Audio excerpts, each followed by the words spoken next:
And I'm coming to you straight out of quarantine, and I am doing pretty much a part two from yesterday's video. Now, you might be looking at this like, why do you have a mask on? Well, I have a mask on to prove a point because the media and other health professionals are trying to tell people that masks didn't work and that you only need to wear a mask if you were sick. Well, my common sense told me that that doesn't make sense because obviously if someone's sick and they're coughing and I have a mask on, it's going to prevent the germs from hitting my face. It's going to prevent me from inhaling in germs or things or fumes. The same reason why the nail lady wears a mask, because of the fumes, and why doctors and nurses, etc., wear masks. So I use my common sense. And then today, look at that. Now it's all, oh, everyone should have masks. It's recommended that everyone has masks. So, I just want to really, draw attention to that, point out that, and also draw attention, and whoever's watching this, I just want to say, during this time, while we are in quarantine, while we are being quarantined, it is so important, in addition to, listening to some information, maybe the media a little bit, but really you got to tap out of that. You really have to kind of trust your gut, trust your instincts, and use some of your common sense in addition to whatever they're saying. Also, mix your common sense stuff with it. Because it's common sense that a mask helps. So I just want to say that obviously I don't need to wear this in my house, but I'm very cautious about all this, and I take all of this very serious. And I just feel like the misinformation from like media and medical professionals is astounding right now. But anyways, I made this video because yesterday I did a video on 5 things to consider when making a career change. And those 5 things were, number 1, what skills can you leverage? Number 2, your why. Passion and money should be what drives you when you're making this career change. It should be something that you are passionate about, something that you have always wanted to do, something on your bucket list that you want to try. It doesn't mean you have to do it forever, but at least it's something that you want to try. Number 3, you want to consider the time frame. Number 4, how will you afford this? Not can you afford it, how will you afford it? Because again, we live in the realm of possibility. And then, do I have a foundation? Do you have a foundation? So those are the 5 things to consider when making that career change. So that's what I talked about yesterday, but I felt like when I watched it back over after my editing and all that, and I rewatched it, I realized that I had left quite a few things out. And so I really wanted to take this time today to kind of expound on some of those other things that I had talked about. And I also want to really emphasize, because I felt like one thing that I really didn't convey in that last video was how you must sacrifice. You really must sacrifice when you are making a career change. That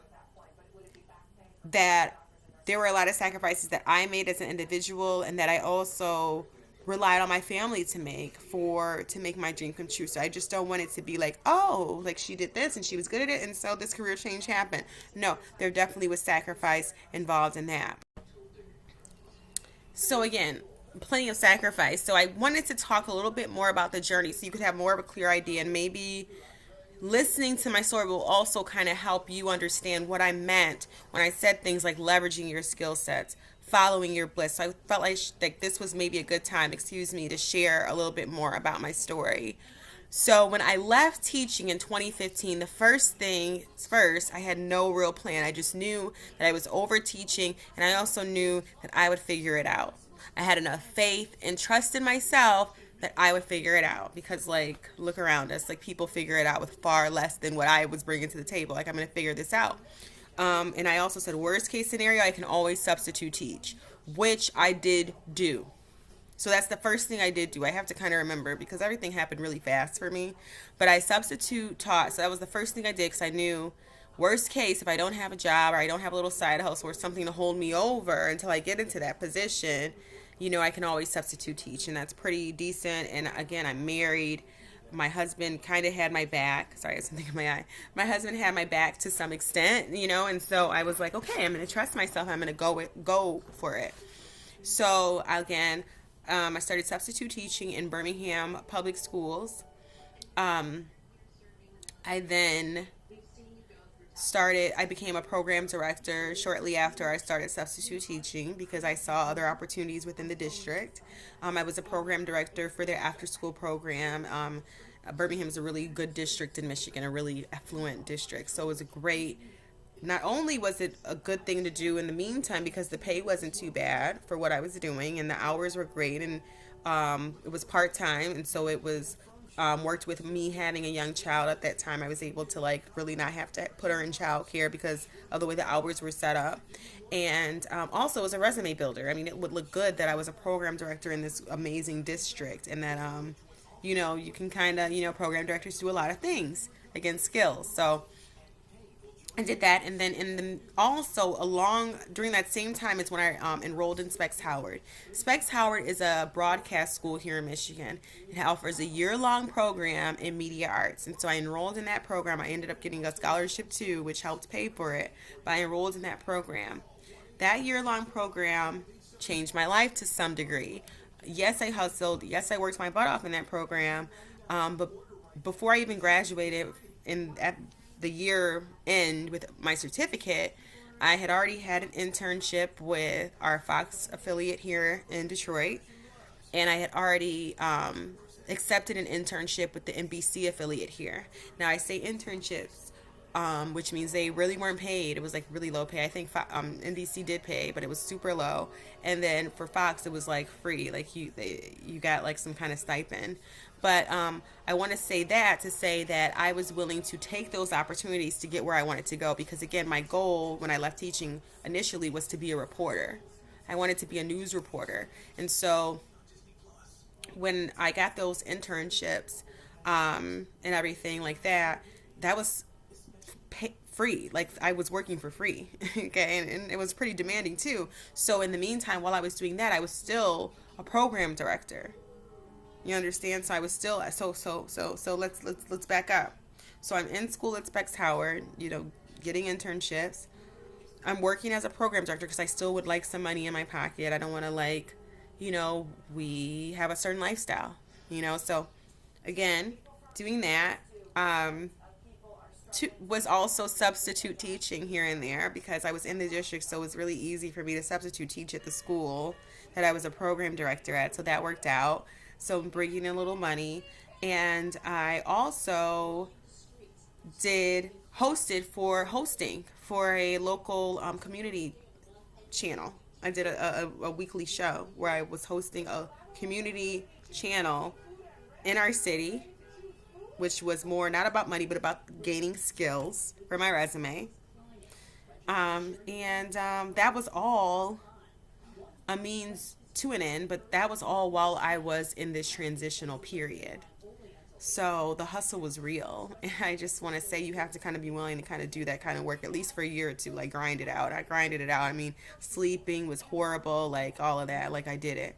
I quickly, after my internship with Ford, before that was even over, I was offered a position. I took the position as an associate producer. News people know the pay. I'm not going to disclose the pay because it was a wonderful experience, and I have nothing but good things to say about NBC, Channel 4 in Detroit. It was the best experience. Because of that experience, because of that experience, I ended up kind of moving on and getting another position, which was more full-time, because again, I was in a part-time position as a producer initially. I ended up getting a full-time position with another news affiliate here or in Michigan, which went really well. And the great thing about that is because of my background in tech, I was a DAPSEP kid. For those of you all that have no idea what that is, DAPSEP is basically like this Detroit area pre-college engineering program. It's free and it's for students here in Detroit. I was like probably a part of one of the first cohorts to go through DAPSEP back in the day, and they taught coding and taught you how to do web pages when the internet like was first existing, because it was all geared towards engineering. So this was like in 98. Like I have a web design certificate somewhere from like 98. So that was always like planted into me at a young age. And from that, I gained a passion for technology, a passion for communicating through tech, all of those things. I love it. And clearly I love it, right?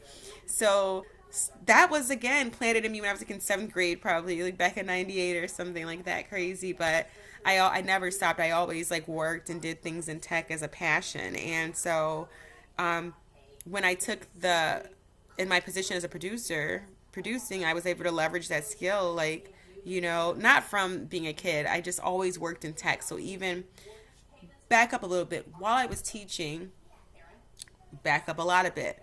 When I was in college, I used to do web pages for people, like MySpace pages. You guys remember MySpace? I would do the layouts, like the templates, before they like would give us templates. I would do those templates. Okay, so I always was finding a way. Then I would do like people's web pages when people needed you to do their web pages when they're before like Weebly and all these little template, pre-designed web pages. I would HTML code people's pages. While I was teaching, I managed social media pages, and I also was the editor in chief for an online hub, a popular online hub here in Metro Detroit called After 5 Detroit. So all of this is while I was still teaching. So again, gaining skills, gaining money, all these things. There was a point when I was teaching where I was working for After 5 Detroit as their editor in chief, managing their website, managing their social media, all of that.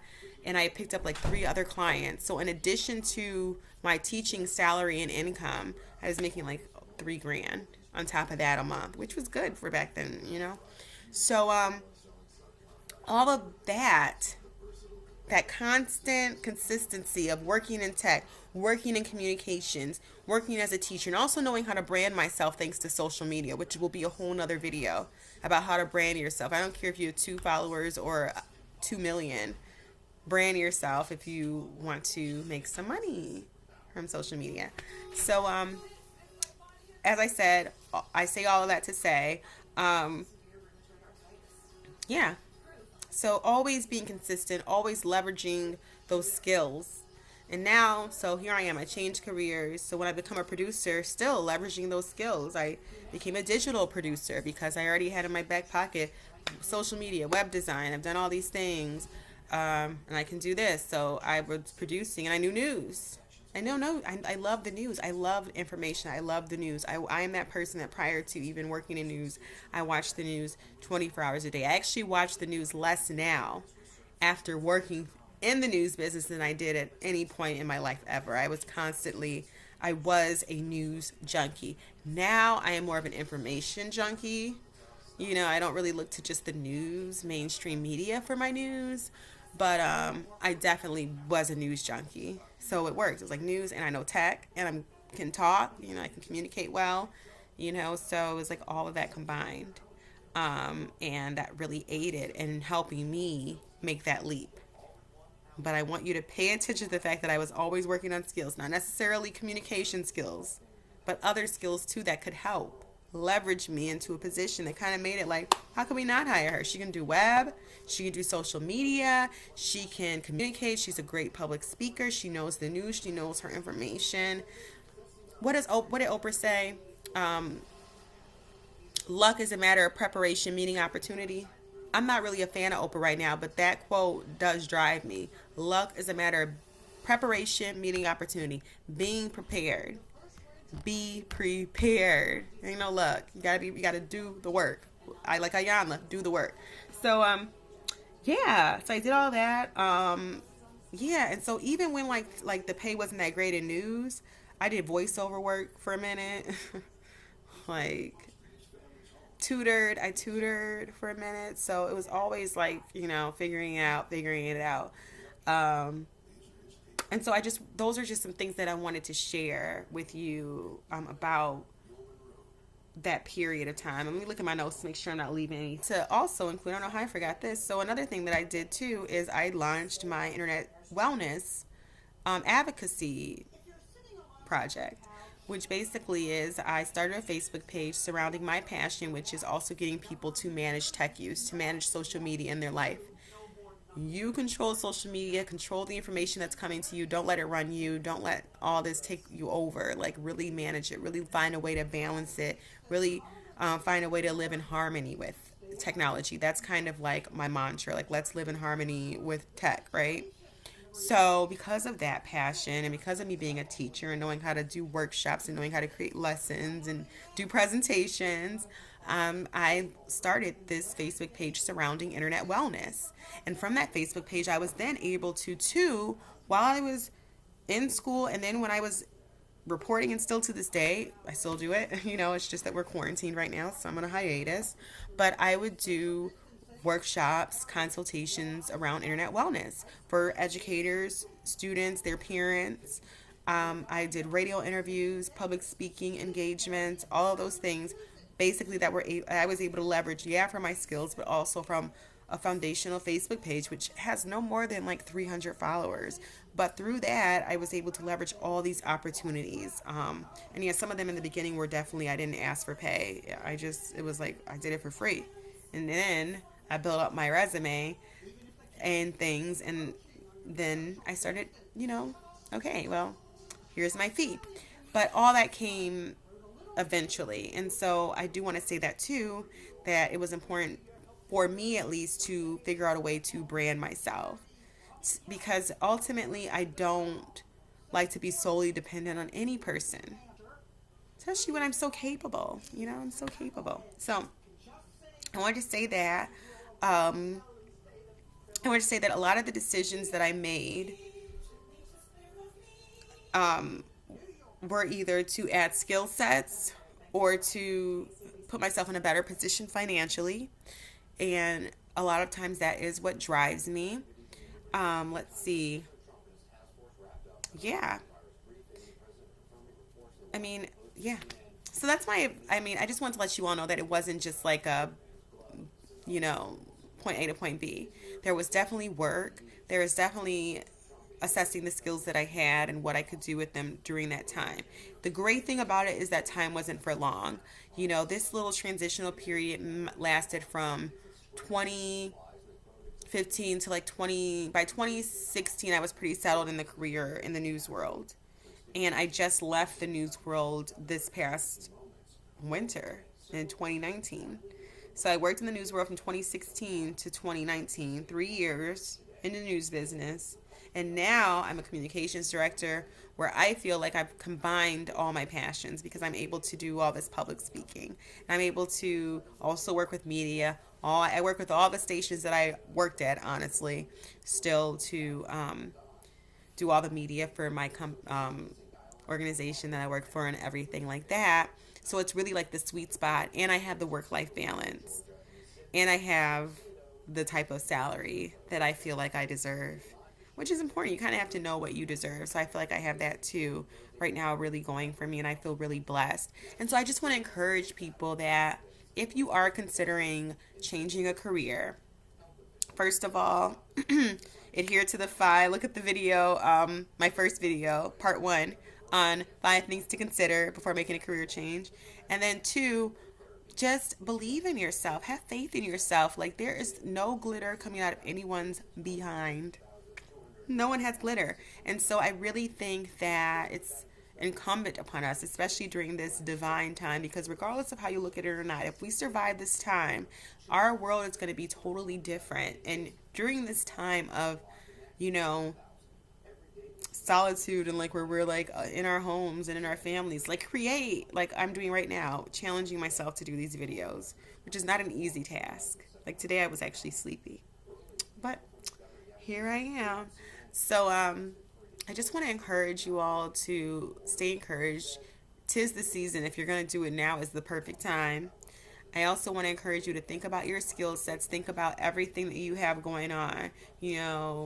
Think about maybe something else that you can try right now. Think about things that you are interested in that you can look up online.